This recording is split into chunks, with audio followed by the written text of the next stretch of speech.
Hello class, we're back to wraps up, uh, the topic of analysis of cascaded end stage IL circuit.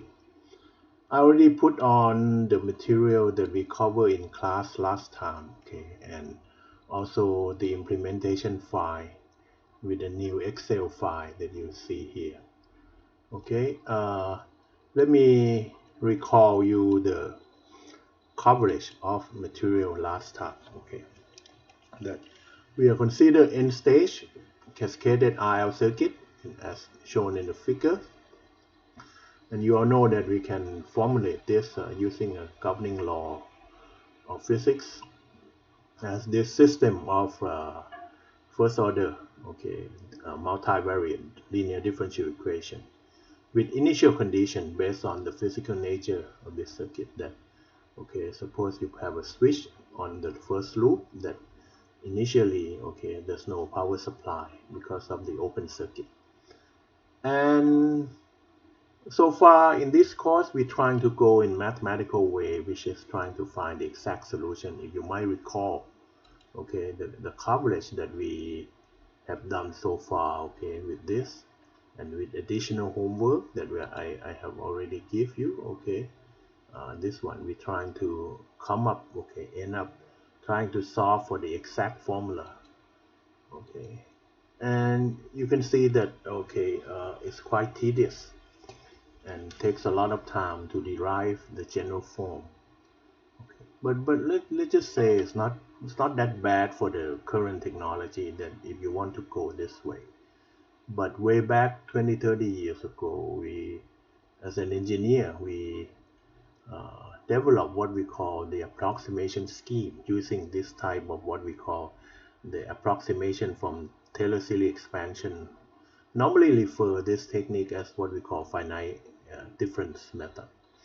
And then last time in class that we cover, we use this formula, to substitute it to the system, the matrix equation over here, and then rearrange the term, to get the general algebraic uh, form, of linear relationship that can be later, reformulated as a metric form like this.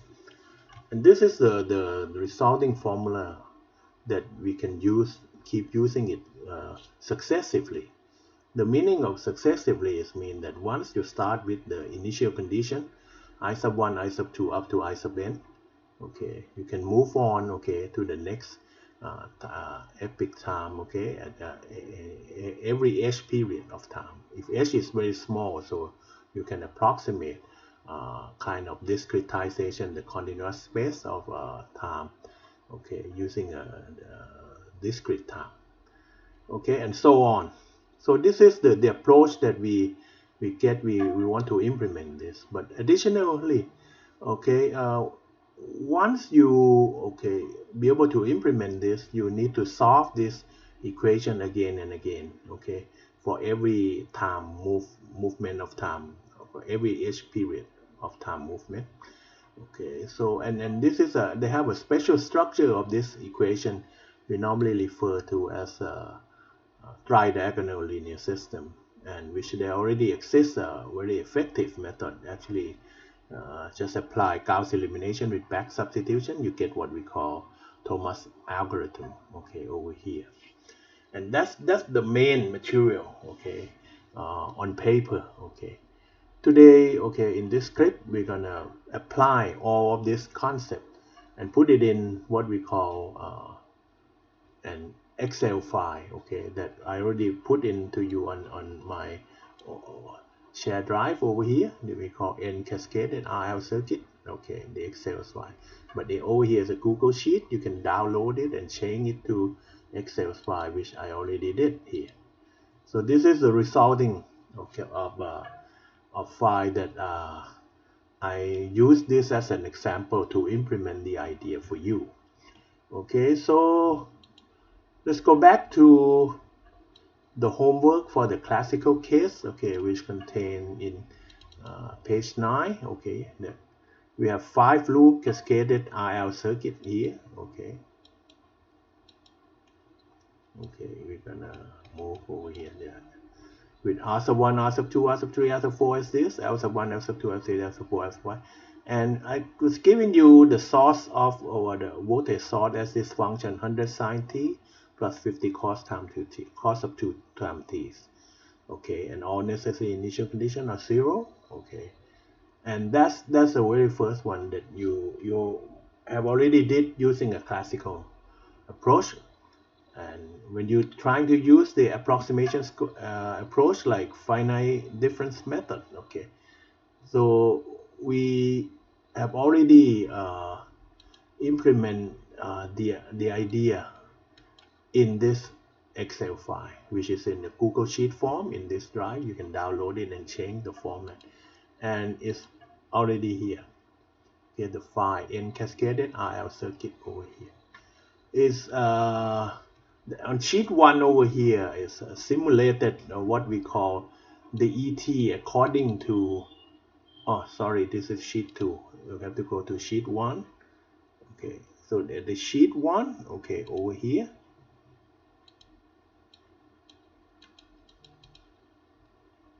How come it didn't move? No. Oh, I didn't change it. So in sheet 1, yeah, okay. In sheet 1 over here, okay, I'm gonna expand term a little bit here. Okay, you can see that, okay, this is all the R for the 5 stage and all L for the 5 stage circuit. That's already shown you, and we given the H value is 0.005, which is not quite small enough sometimes. Okay, but just a demonstration. So the T time frame over here, we start with 0, and this is the formula that we're going to use row by row adding this H. Okay, so the first row become 0.05, and the second row become this row plus another H. This is 2 times of H, 3 times of H, 4 times of H, 1 time, and so on. Let's see how long did we simulate this and show this to you. We go on for maybe allow 5,000 row, okay, up to t equal to 25, okay, over here. And et here, okay, we're using the Excel platform, so it becomes 100 sine, and you know the column D according to the t value. This is row number 5, okay, D5, okay, this is a t. At t equal to 0 plus 50 cos 2 times d5, and the content on d5 is 0 as you've seen it before. So you can easily guess that it's going to be 50. And when t is 0.05, okay, they keep using this formula, which actually in the Excel environment you just copy it down, okay, and very easily, or double click over here, and you know, and toward the bottom right, okay, corner, okay, of the cell. So this is ET, and then I just paint the area as clean, okay, so that nothing to do with the green product, whatever it is, okay. So just to distinct, okay, the data, okay, so that you know that this is ET, the source. And we didn't put this as a function. We expand this, okay, by considering how t gonna look like, okay, and then et, okay. uh, for realization or visualization, I might try to plot this et for you. Okay, we can just go for 5,000 up to t equal to 25. How the curve gonna look like? Okay, we'll plot it over here. So I think check it, how many rows did I? Maybe 5,000, I think.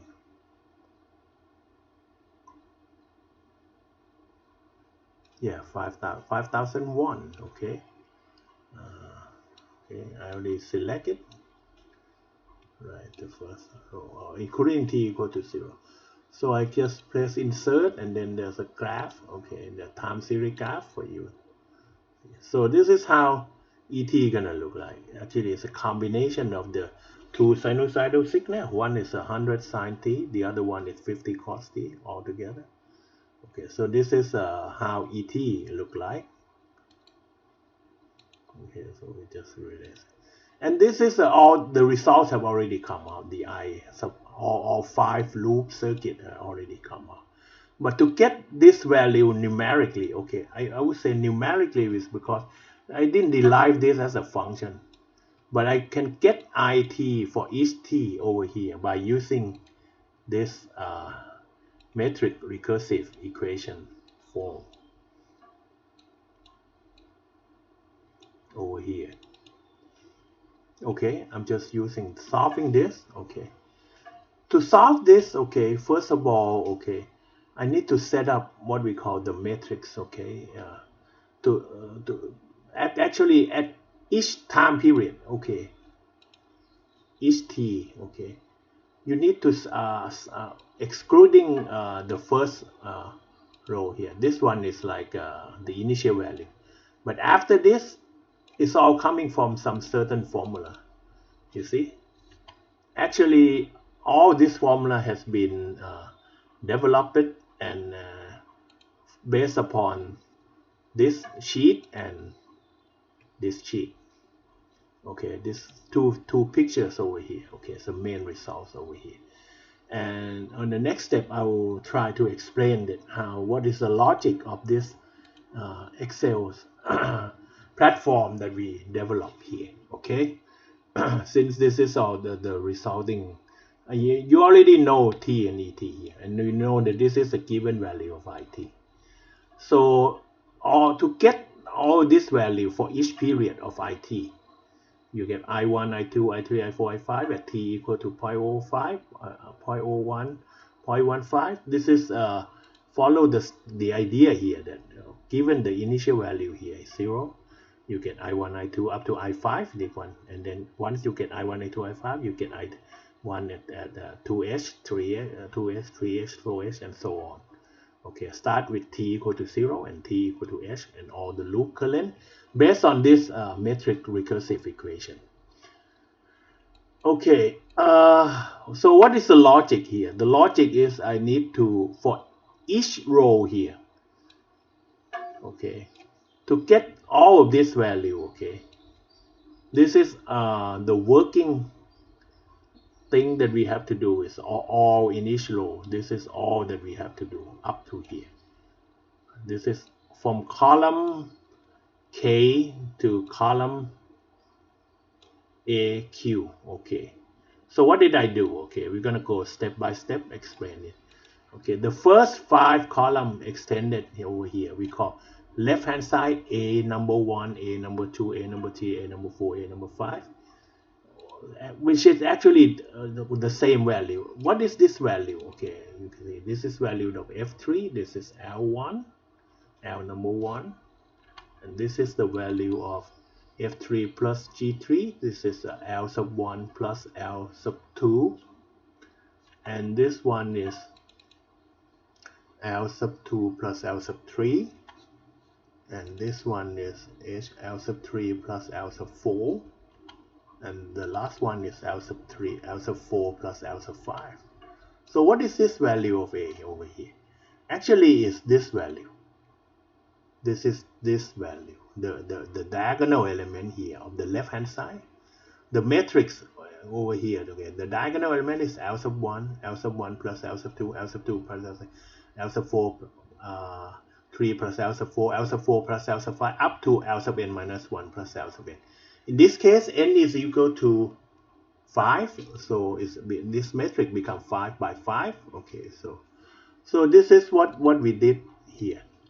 Okay, you put the L, and luckily this L didn't change as time moving. Okay, so this one is always the same, doesn't matter how time moves, so this is a fixed value. So when we apply to this one, we can keep using this, okay, as time move on, the same value. Okay, this is all the same value. So the second row I just refer to the first row, okay, and this one refer to the previous row, and then just copy the formula. So you just put in the formula just on the first row, but for second row, third row, we always refer back to back with the first row. Okay, so this is how why I use A? Because when you look at the notation that we use here, A1, A2, A3, A4, A5 is always the diagonal element of the tridiagonal linear system. You see the tridiagonal linear system, this is the A1, A2, A3, A4, A5 up to AN. And and luckily this metric is symmetric, you know. You can see that A12, okay, row 1 column 2 equal to row 2 column 1, and then row 2 column 3 is equal to row 3 column 2, and so on. Okay, so I don't need to put all, I just put a half because at minus L sub 1, minus L sub 2, minus L sub 3, minus L sub 1, minus up to minus L sub n minus 1.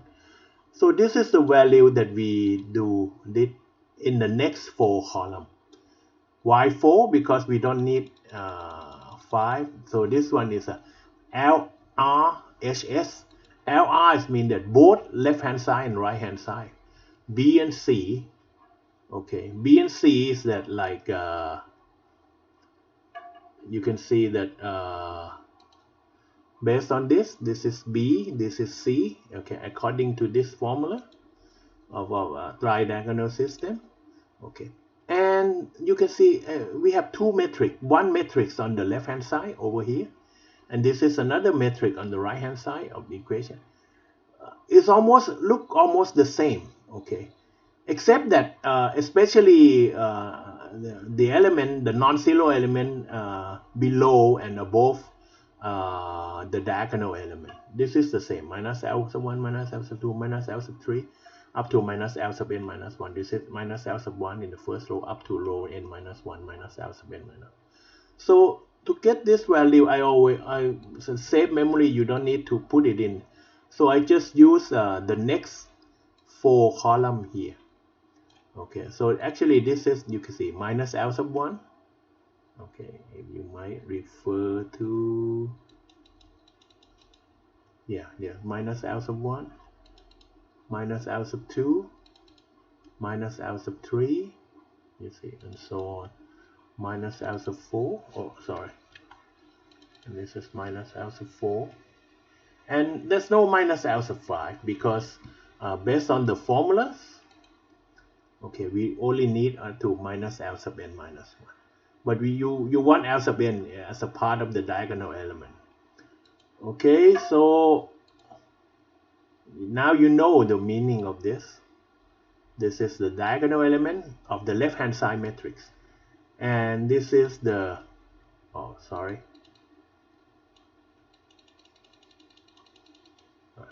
And the next one, LR is when both left and right hand side of B and C, because B and C is the same, it's minus L sub 1, minus L sub 2, minus L sub 3, and minus L sub 4. Why? Because there's 5 loop. Okay, so all this is the same value. Okay, now you can see that based on this formula, the left hand side is all input. Okay, the input of the left hand side of this equation is all set. But the right hand side over here, okay, there's a constant value over here that h, okay, need to multiply to et, okay, and then plus the product of this matrix, okay, and vectors. Okay, so we're gonna try to compute this right hand side and realize it as a single vectors. Okay, that's what we are going to do over here. That, okay, we're gonna do right hand side. Okay, let this one, right hand side of A1. Actually, it's almost the same, that we refer to the previous value of this one, of left hand side A. You can see that why we are doing this, because the matrix of the right hand side and the left hand side almost the same value, except in the diagonal element, okay, row by row. The first one of diagonal element minus r sub 1 times h, the second one minus r sub 2 times h, the third one minus r sub 3 times h, and so on up to minus r sub n times h. Okay, that's the only difference. So I put this in the Excel form over here. That, okay, so the diagonal element of the right hand side over here. Okay, so just use K6 is that, you know, this one, the previous value, okay, and then we use h value, okay, and this one is minus f2. You can see f2. What is f2? f2 is h over here, okay, and then time what? Oh, okay, time f2, and f2 is should be this one, r sub 1, okay. So you can see that this is just refer the diagonal element, okay, of the previous left hand side one by one. The first one minus r sub 1 times h, the second one minus r sub 2 times h, the third one minus r sub 3 times h, the fourth one minus r sub 4 times h, and finishes r the fifth one minus r sub 5 times h. And that's what we did over here on the right hand side 1 to 5 here, okay, this one, yeah, the previous value, okay, of the diagonal element for the left hand side minus h time h is c4, okay, and then r sub 1, and this one, and the next value, okay, and this diagonal element of the left hand side, and then minus this one r sub 2 times h, okay, and this one minus r sub 3 times h, and then minus r sub 4 times h, and then minus r sub 5 times h. So it's all set over here. So this, all of this value is just like this one, the diagonal element over here, okay. And you don't need, you know that a column above the next column to the diagonal element, and the next row next to the diagonal element, okay, it's the same for left hand side and the right hand side, which we already covered this in this whole value, okay. So the next thing we need to do, okay, so now you know up to column X already, that for each row, and you know that each row, all of this, once I input this formula in the first row, okay, from 1 to you know that the row, you might wonder that why the shade of black, that this happened because this is a t0. You don't consider any t0 because you already know the initial value of i1, i2, i3, i4, i5, and so you know this is the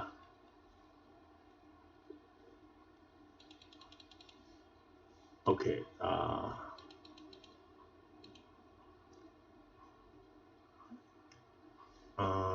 let's see, okay, we now coming to this one, okay, left hand right hand side of the, and now from column Y to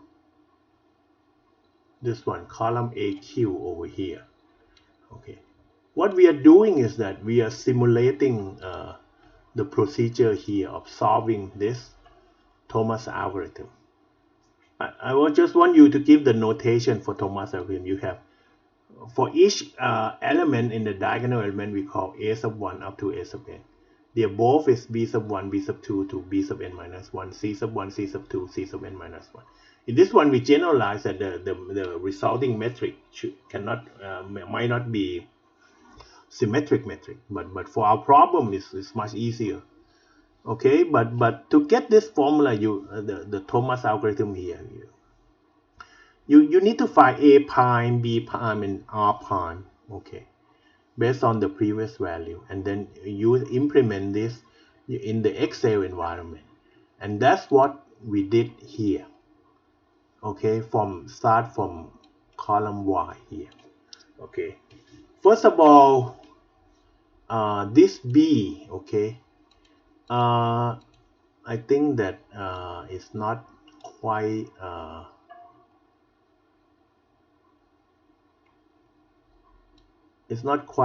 good. Actually, this should be R, okay, R1, okay, and then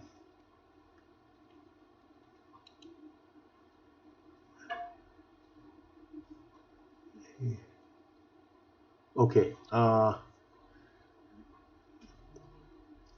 Actually, this is the resulting, you can see that, of computing this formula. The b, okay, vector is here. When you use h times this vector, sorry, plus using this matrix, multiply this, okay. So all of this, okay, we're going to recall this as I shouldn't use b, okay, sorry about it. I might change this to r, okay, so that fit with the notation of that's the original r. So what is the original r here? Okay, you can see that based on this formula, you can see that the formula can, once you input in the first row, you can make a copy through all the for the 5,000 row remaining. So what is this doing? Okay, you use C4 times E5. Okay, you know that C4 is here, is H. E5 is, you can see that E at T. Now T is 0. Now T is moving to, you know that, the initial value is here. So the first row, what you're solving, what you're trying to solve is over here. At t equal to 0.05, at t equal to h, where did all this 5i value, the value of i1 up to i5, where did this come from?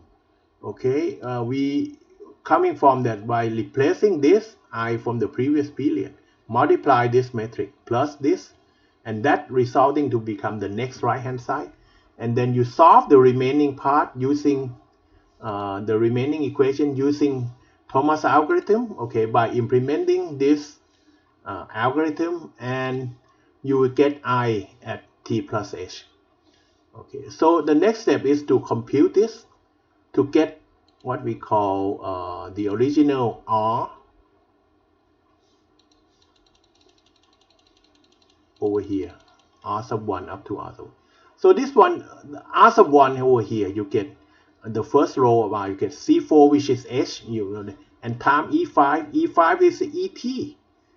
E at t is equal to 0, right? Why here? Because of the formula. You using h, the first row, okay, the first one, I sub 1.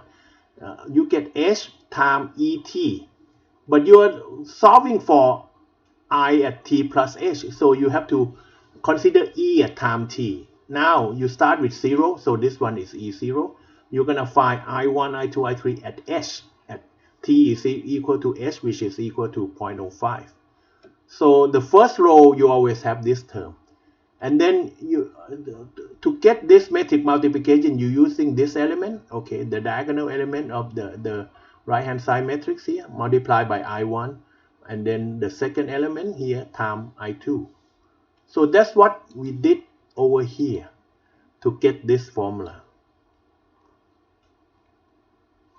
Oh, sorry, over here, okay, the one here. So this one is h times et, okay, plus t6. Okay, what is t6? You look at the value. T6 is here, which is B or C in the first row. The B in the first row and C in the second row. Okay, so the same. Okay, so this one is, since we already put the minus sign over here, so we don't have to, you just use plus sign, you can use plus sign immediately. So this is the B or C, okay, that you need this to multiply to what? I sub 2t, okay, and then plus p6 times g5, okay. Let's start with t6 first, okay. f5, you see that f5 is i1, okay, I sub 1, okay, time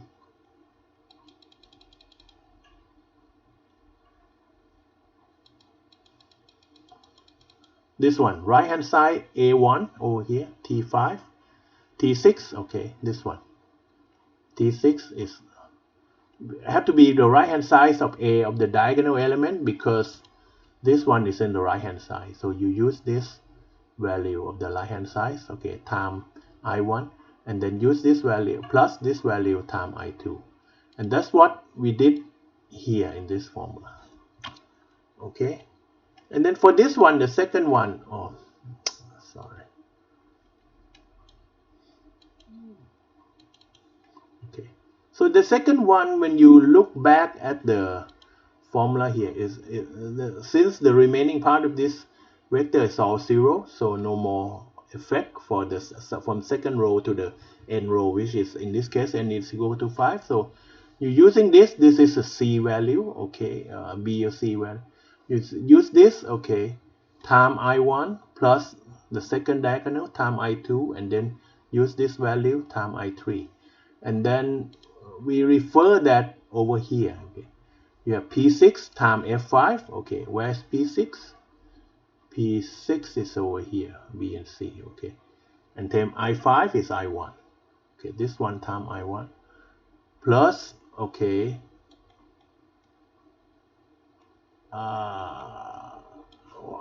plus U6 times G5. Okay, where's U6? U6 is here, the diagonal element of the right hand side matrix. Okay, which is this one. This L1 plus L2 minus R2 times H. You need multiply by I2. Okay, and where's I2? I2 is here.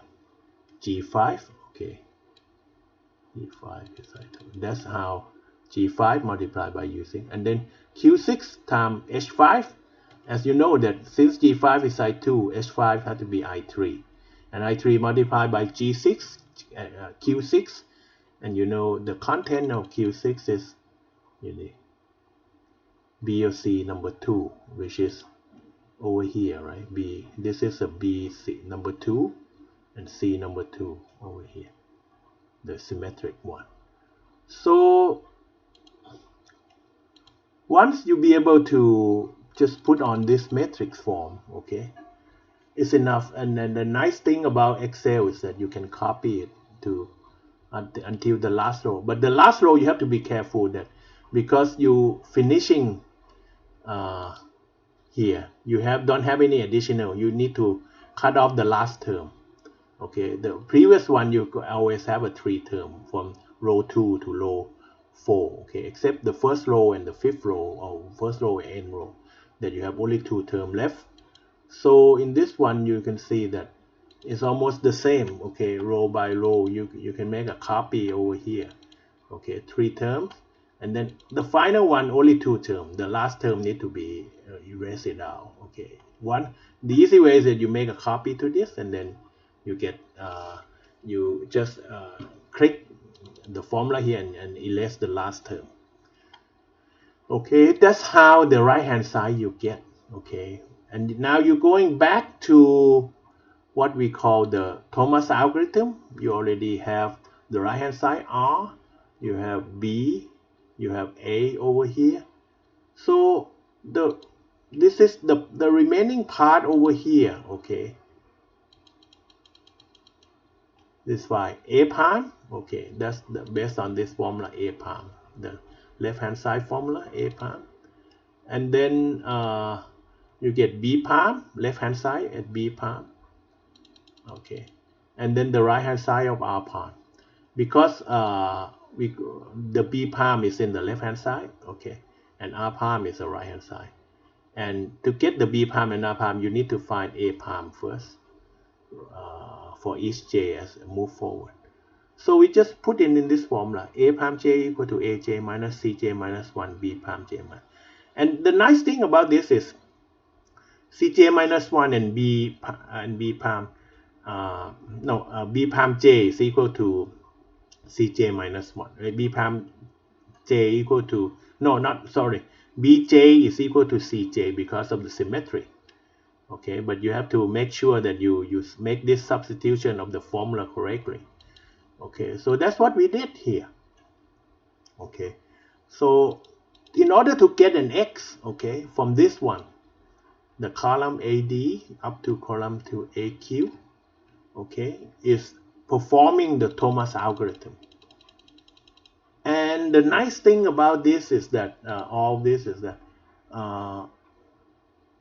formula, once you input in the first row, you make a copy to the last time period of time that you are interested to observe the results. Okay, and all the data from previous column up to column X, okay, the input data over here from column K to column X are all, once the first row established, you can copy and always link back to this value. So it's all the same, didn't change over time. But in reality, if you consider the nonlinear circuit, it can change, some of these parameters can change over time with the external effects. Okay. So from column AD to column AQ, okay. So this is, you can see that this is the way that A palm, you can see that you can see A palm 1, okay, is always based on the formula. A palm 1 is always equal to A1, okay, always. But as J move on, okay, you need this substitution of B and Bj. And then I'm gonna go to this briefly. Oh, no, we have to go back to that form again. Okay, this one. Okay, over here. So the A1 is always the same. Okay. Okay, it's always the A at the previous time period. Okay, and also this one, A sub 2 now here, L6 minus P6 A1. Okay, L6 is what? L6 is the previous value, okay, of A. This is A2, the previous value, okay, because of the formula, it's the previous value of A, minus Cj minus 1, okay, Cj minus 1 is, okay, this is A2, right? So you need to use BC1 here, okay, and times B prime J minus 1, okay. But to get B prime J minus 1, you see that the formula is that B prime J is equal to Bj divided by A prime J. So to get all that results, okay, beyond the new A prime, okay, we need the new B prime also. Okay, we're gonna look at here. B prime is P6 divided by AD. AD6 is A prime. P6 is the original A. Okay, this is B1 prime. It's a B prime B1 divided by A prime J, and that formula works. Okay, okay, up to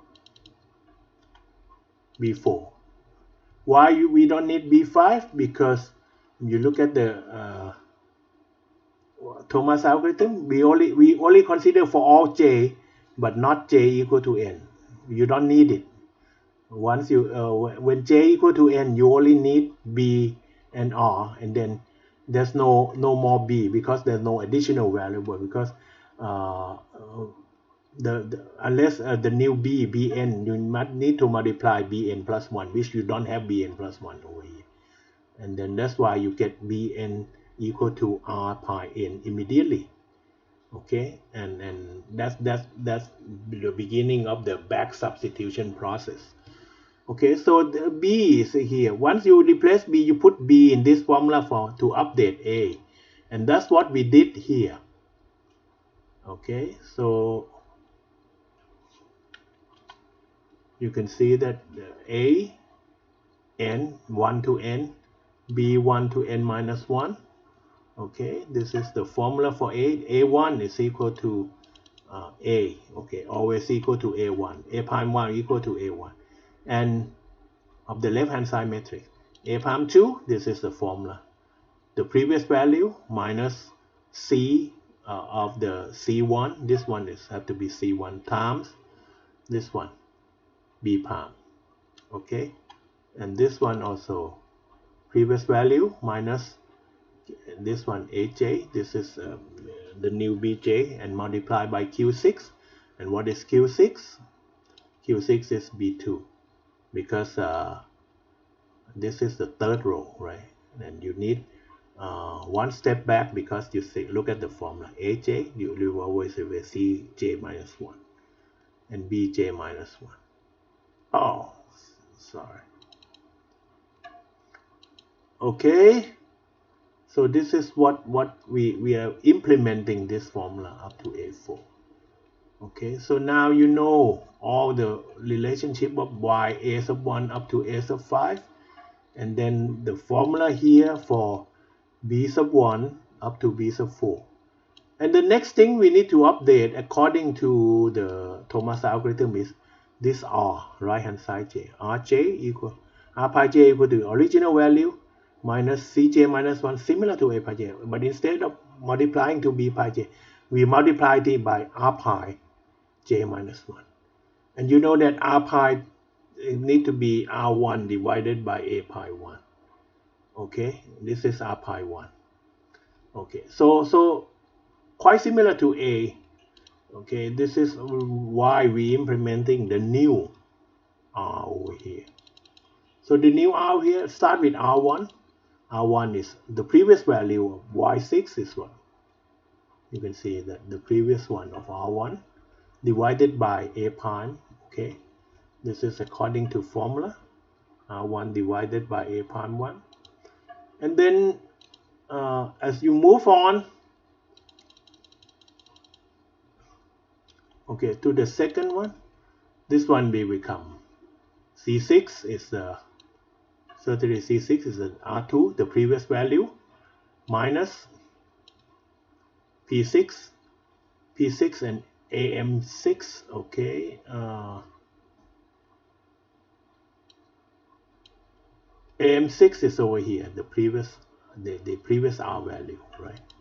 This one here, the r in the previous row, r prime in the previous row, multiplied by cj minus 1, because and in this case we start with the row number 2, so it will always refer to b or c at location 1. B and c location 1 is here. Okay, so this one multiplied by previous row am over here, and all divided by a6, which is the diagonal element of a prime. Okay, a prime 6. Okay, according to this formula, divided by a prime. Oh, I always make a wrong pick over here.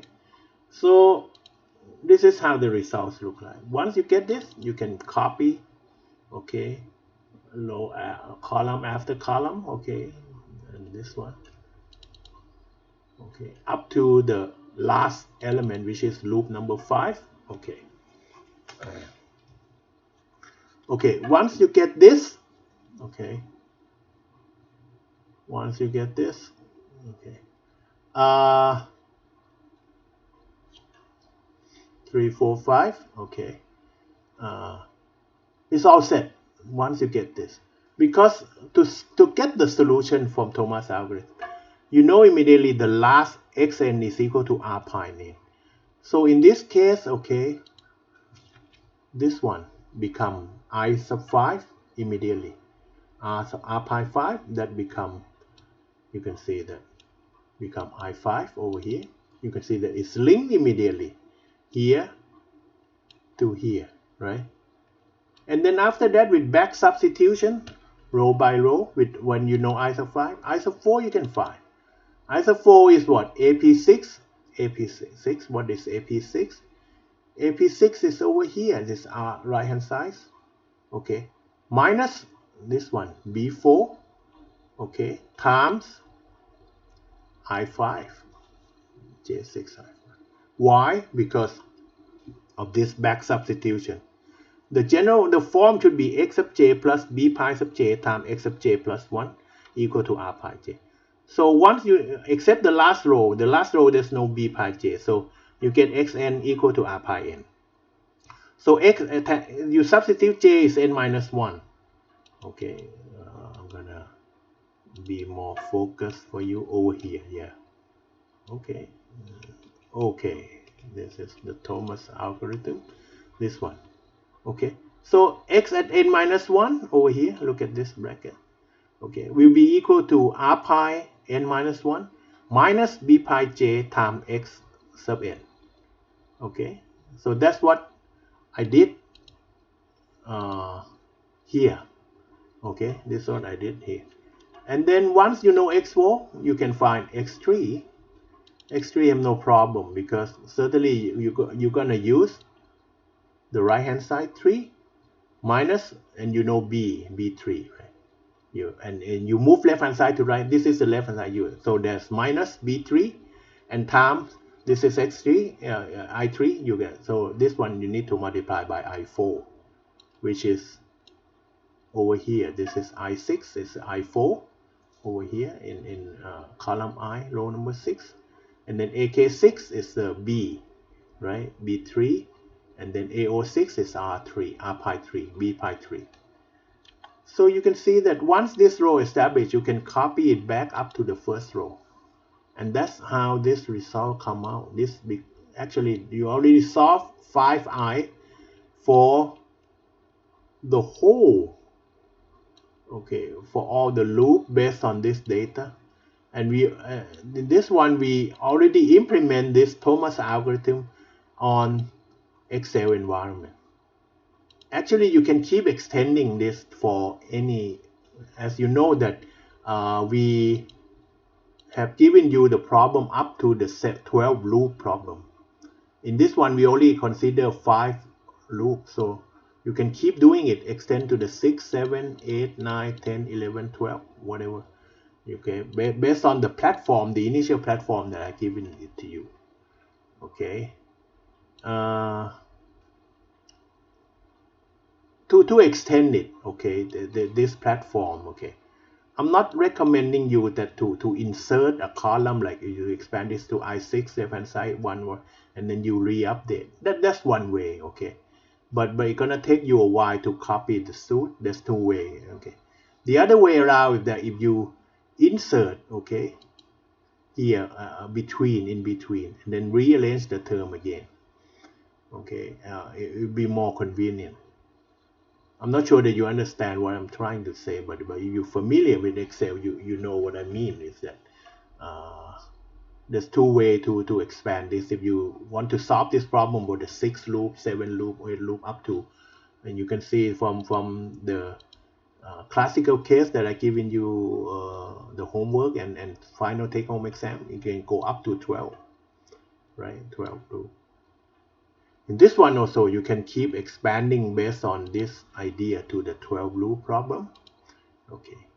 So after the first row over here solved, okay, the nice thing about Excel is that I just make a copy, double click over here, and it go up to the 5,000 data over here.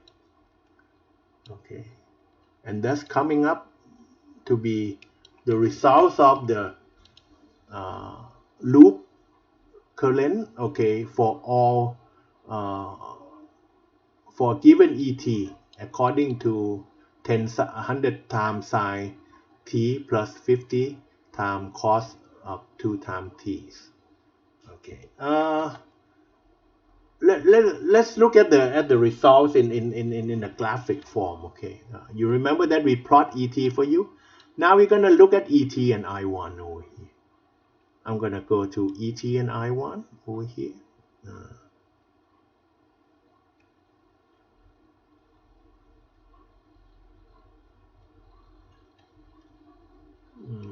It's 5,000. They're gonna take a while.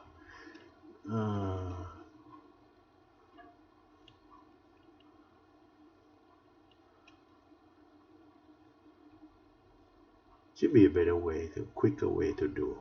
I think you search for internet, you know, the more efficient way instead of have to select just like what I'm doing. Okay, so now I chose 2 time series here, and then I put the inserts and pick the draw the graph here. Okay, that's, you might recall the series one is the blue one is a ET. Okay, so the red one is the loop current. Okay, and you shouldn't be that surprised that why it look quite similar. Okay, if you really go back to the stuff that we learned for the classical case. Okay, so it's going to contain the term cos and sine with the same frequency also. Okay, but you can see that it was toned down a little bit. Okay, it's due to the effect of the R and L value. Okay, the voltage is high, but you have R, so you cut it around half space. Okay, but the form still follow here. Okay, but you may you might be surprising to look at when you consider the first loop current and the second loop current. Okay, so now we're gonna plot another curve for you here.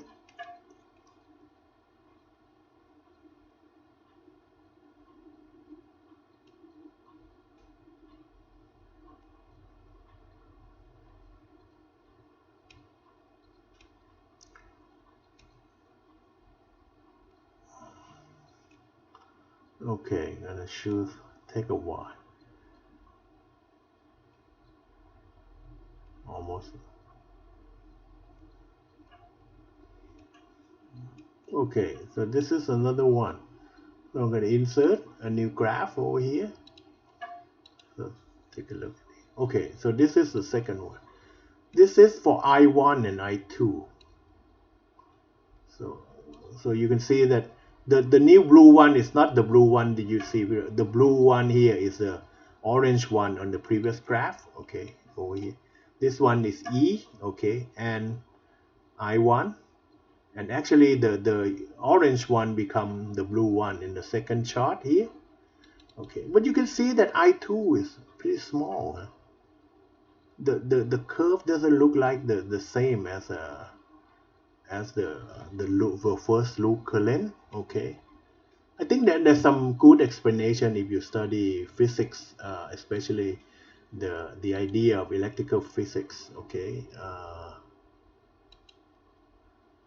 if you go back and take a look at the circuit over here, let's look at the 5 loop. Okay, even though you have an AC circuit over here, you should know immediately that if you change this to the DC source. Okay, you might remember the DC source is a direct current. Okay, how the loop current gonna look like if you know, go back to the old idea of uh, physics of electricity. You know that for the DC circuit at steady state, okay, the performance of the response of L look like a closed circuit. It become like a, perfect conductors. So it's like it's a Y with no resistance. Okay, so you can know if that become the case. Okay, so you can know that there will be no current on the second loop or third loop or the remaining loop, because even though you have resistance on the remaining, if you change this from the AC source to the DC source, you're gonna end up, the current can be easily defined as what Ohm's law has said. Okay, it's this voltage divided by R1, and that all the current will be moved here and then coming back to close the circuit.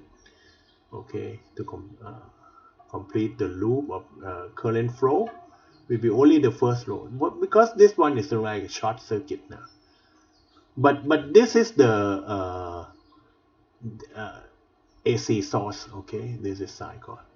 I think you can use that idea following the same, that okay, so most of the current, okay, will flow in the first loop and then start to have a very small, unless that you have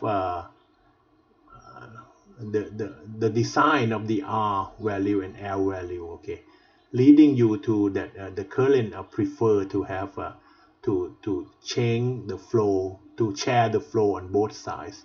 which means r sub 2 should be very small as compared to r sub 1, and then l sub 2 is less than l sub 1 or something like that. So that will cause you to have I sub 2t more, and I sub 3 and so on up to I sub n. So what I mean is that the result over here shouldn't be a surprise, that the first loop current play a major role. The second loop is start to shrink down, okay? But in terms of relative scale, okay, you saw a lot of difference, okay, from I sub 1 to I sub 2, you can see that. But in the early stage, okay, in the early stage, nothing much change if you see. But the change, the difference gonna keep going, okay, once the time move ahead.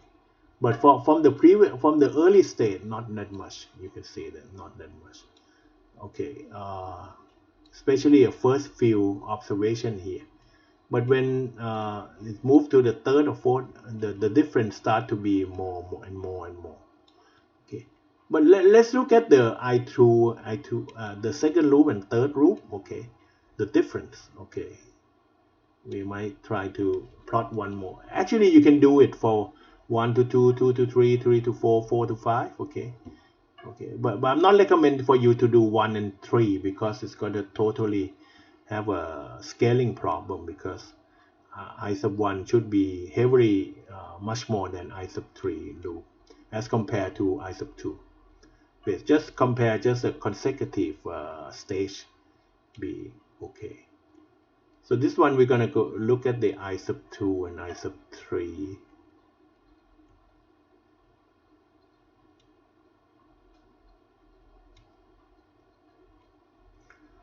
So okay, so this one we just insert one more curve over here. You see, okay, you can see that as you know that the orange line from the previous graph actually is the blue line here.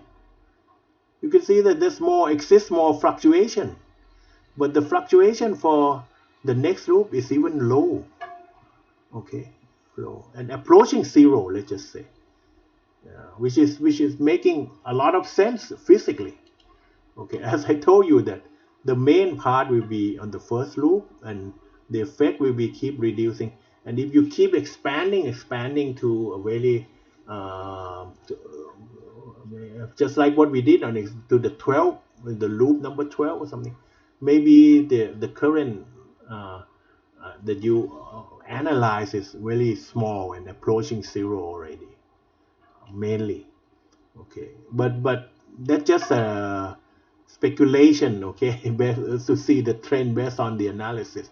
You gotta do it, okay, by real computation, and actually in the real world you might set up an experiment and then using the oscilloscope, okay, just like what you study in the physics laboratory, on some of them in the electrical engineering laboratory, okay, to verify or justify your expectation over here. So this one you can see that still exists. But this one, when you look at this, when I2 compared to I1, okay, is the fluctuation is much lower, right?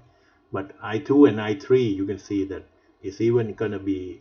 That's why I don't recommend you to compare I1 and I3. Okay, and then you can do I3 and I4. It's gonna look something like I2 and I3. Okay, well, we may do one more. Okay, you're gonna do I3 and I4. Okay, we're gonna observe I3 and I4.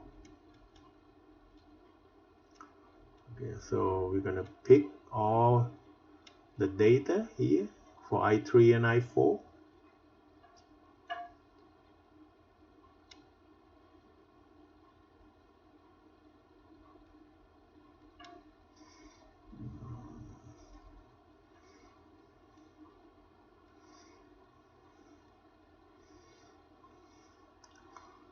Okay, wait for a little while.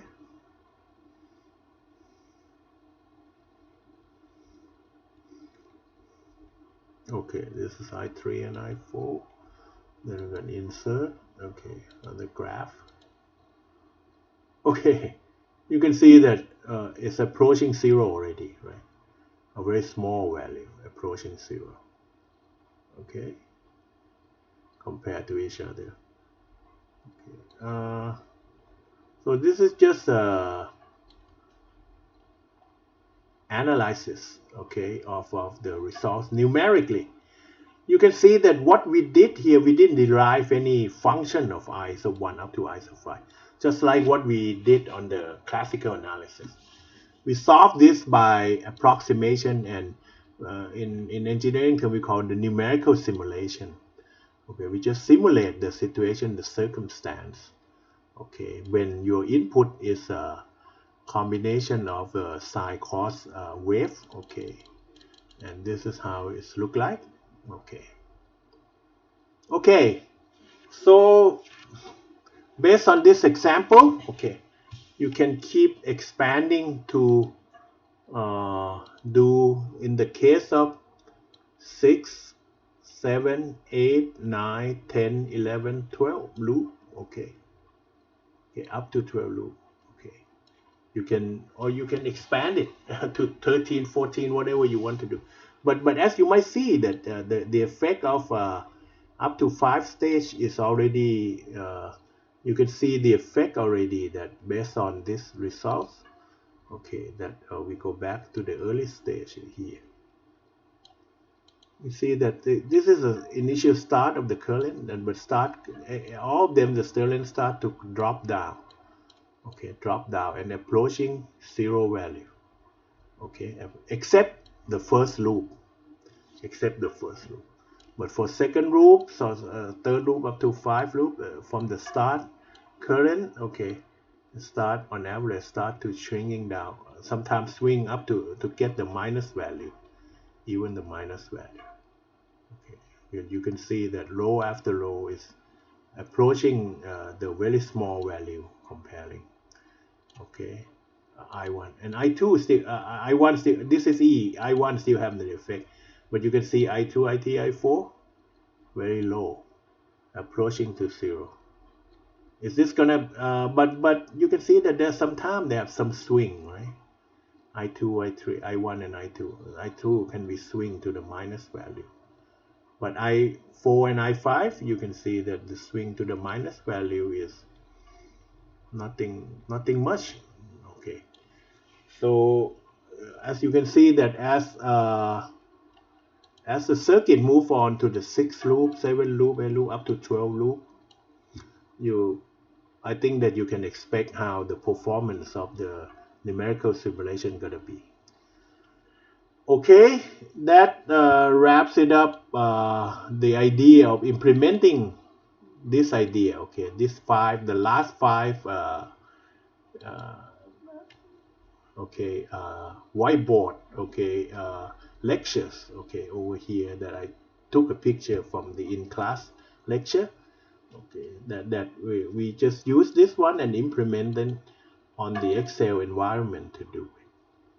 Okay, but actually I didn't finish it here. That I also go to the second sheet, which is actually just change the source of ET over here. The ET now, okay, become this function. Actually coming from the second assignment, okay, that we talk about over here. Okay, if you might remember from the classical case, we recall this as ET. You have 2 cases. Okay, you have 100 sine t plus 50 cos times 2 times t. The other one is a polynomial function order 8, 1 plus t minus t squared plus t to the 3, okay, minus t to the 8. Okay. I give you example for the 6-stage case. When you try to solve it as an ordinary differential equation.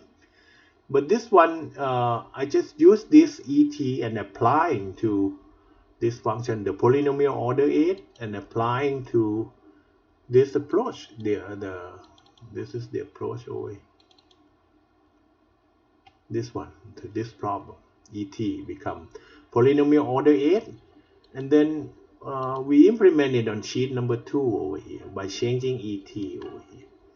Okay, but you can see that I reduce H to be a much more lower value, because if you you can change it to become maybe a lower h is larger value and all of that. But you can observe by look at the input function for the problem that over here. You can see that the effect of minus t to the 8 can cause a lot when t move forward. If t is only 2 or 3 period equal to 2, is this already can lead you to a very large negative value, which means that et can swing like can be a polynomial and then suddenly move down to the keep getting larger in the negative zone value zone. Okay, and that's what you did. If you didn't believe me, just observe by changing the h value. But in this case, we fix the number of simulation to only 5,000 period also. Okay, and in this case, t didn't move that much, up to 1.25 already. In this case, the analysis of the value is in the range of the response of I1, I2 is quite okay to observe. Okay, we might take a look at the response again for I and E. Okay, for I1 and E1, and you can see that in this case, even though the scale look a little small, when you look at the I1, I2, you can see the same effect that happened previously, just like what we did on sheet number 1.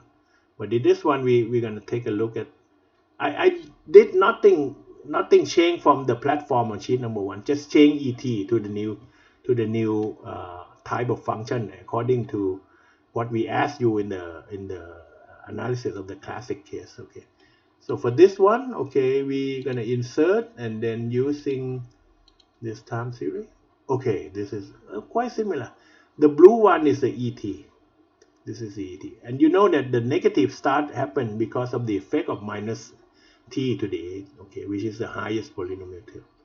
And then di, okay, I1, okay, around half, okay, and then suddenly when this one move to the negative sign, I start to move to the negative side.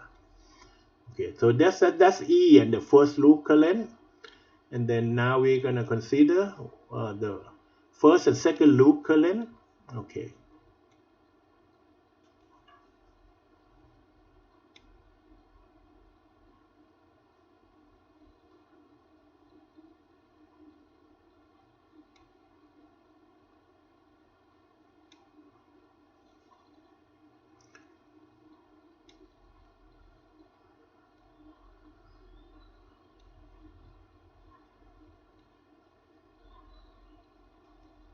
Okay, so now the first and second loop current, I'm gonna insert and second one.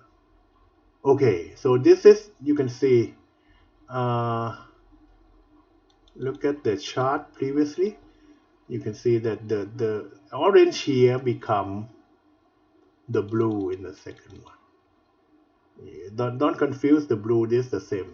Look at this orange here become the blues here, and you can see that the amplitude of the current, okay, start to differentiate a lot. Okay, so this one start to be approaching 0 and then start to turn to the negative value because of this, the effect of the uh, t to the 8, okay, in the polynomial function for et.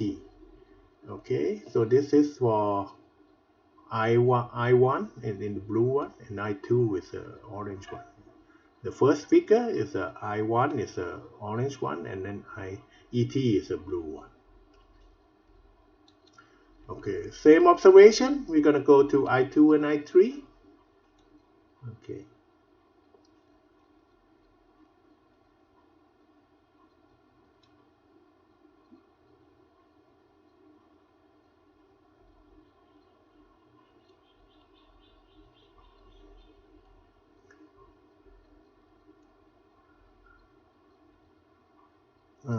Take a while. So this gonna be the last figure. I'm not gonna do I3 and I4. Okay, just observe the trend already. We're gonna do, okay, it's almost done. 5,000 observations.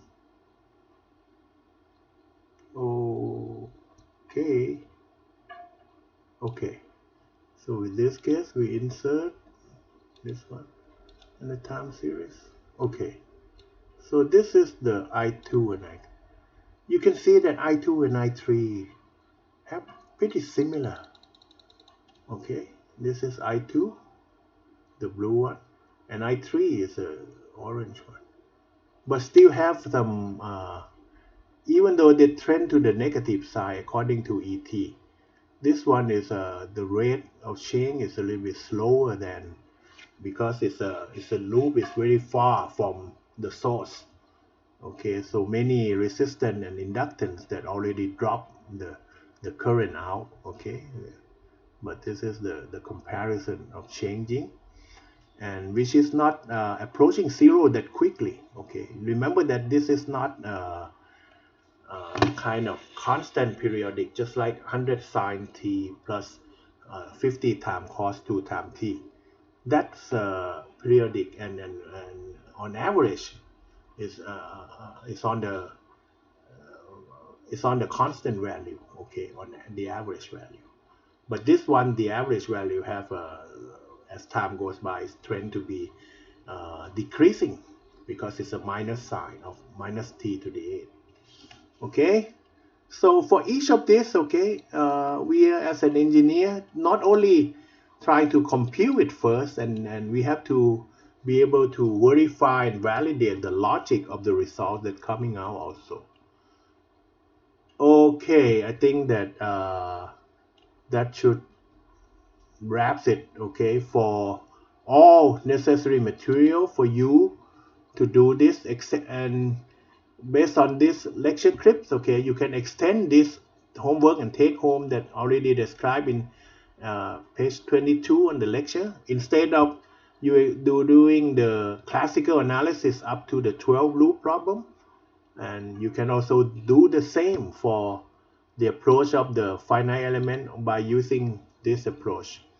Okay, but the not so nice thing is that you cannot get the what we call the function value of this. Okay, and last, if you interested enough, is that if you be able to do this direct approach, or maybe you start with 5, you get all the function correctly. Okay, you might try to plot the exact function. Once you know the IT, you can implement the IT, the real IT here. Okay, add another column is the IT from the analytical solution or the exact solution, and compare the results. Okay, the curve should have the same trend but not exactly equal, or maybe they have some accuracy up to some digit of numbers. Okay, I think that with all of this material that given you in the 3 clips on all of this, okay, should be enough for you to, okay, trying to come up with some solution of the remaining part, or haven't solved yet. Okay, based on all the data that I've been giving you so far. Okay, so finish it up. Okay, and don't forget to write it down systematically, not just show me the computer results, okay, or the page of derivation of something without any additional explanation that why this coming out and how this coming out and what technique that you are doing, to tell me every step of the way that why you are doing this, and you are doing it for what, and okay, in your final report, okay, for your final exam. But do not forget that we have 2 separate work. Okay, the work based on 5-stage problem will be covered as a assignment, homework. The credit we'll put it in the homework. Okay, but the remaining part is all in the final, for the final exam. Okay, which going to be the take-home exam, and we already tell you in class that the due date of submission of both assignment and the final take-home exam. Okay, so good luck to you all. Okay, and if you still didn't get much about this clip, I can recommend to you is that you just have to keep watching it again and again, and spend your life with it. Okay, at one point you're gonna get it. Okay, if you don't spend time with it, you will never try to understand anything. Okay, so hopefully you can come up with something out of these three clips that I have given you. So good luck, and looking forward to see your final submission. Bye.